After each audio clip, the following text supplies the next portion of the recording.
भोले बाबा की जय, मैया पार्वती की जय, सभी देवी देवताओं की जय। दोस्तों, आप सभी के बीच शिव चर्चा भजन गीत गाने जा रही हूँ। अगर आप सभी को हमारा भजन अच्छा लगे तो वीडियो को लाइक कीजिएगा, शेयर कीजिएगा एंड कमेंट कीजिएगा। और चैनल पर नए होंगे तो चैनल को सब्सक्राइब जरूर कर लीजिएगा। दोस्तों, कवन फूलवा खिले ला नैहरावा त कवन फूल सासुरवा खिले, कवन फूलवा खिले ला नैहरावा त कवन फूल सासुरवा खिले।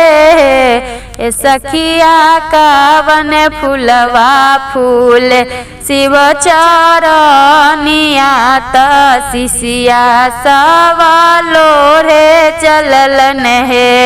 ए सखिया कवन फूलवा फूल शिव चरनिया त शिशिया सवालो रे चललन हे।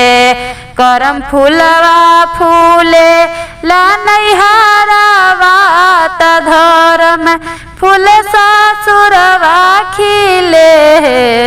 करम फूल फूले ला नैहरावा त धर्म फूल सासुरवा खिले। ए सखिया दया फूलवा फूले शिव चरनिया त शिशिया सवालो रे चललन हे।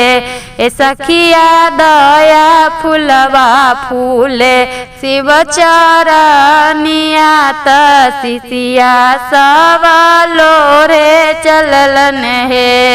कैसन लागेला नैहरावा त कैसन ससुरवा लागे। कैसन लागेला नैहरावा त कैसन लागे ससुरवा हे। ए सखिया कैसन लागे शिव चरनिया त शिशिया सब हाथवा जोड़ले हे। सखिया कैसन लागे शिव चरनिया त शिशिया सब हाथवा जोड़ले हे।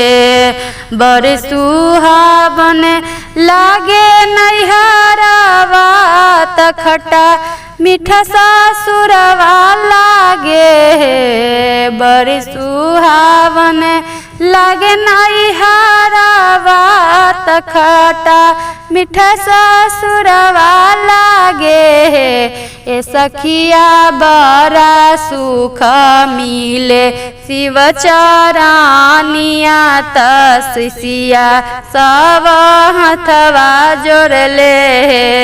ए सखिया बड़ा सुख मिले शिव चरनिया त सब शिशिया हाथवा जोड़ले हे।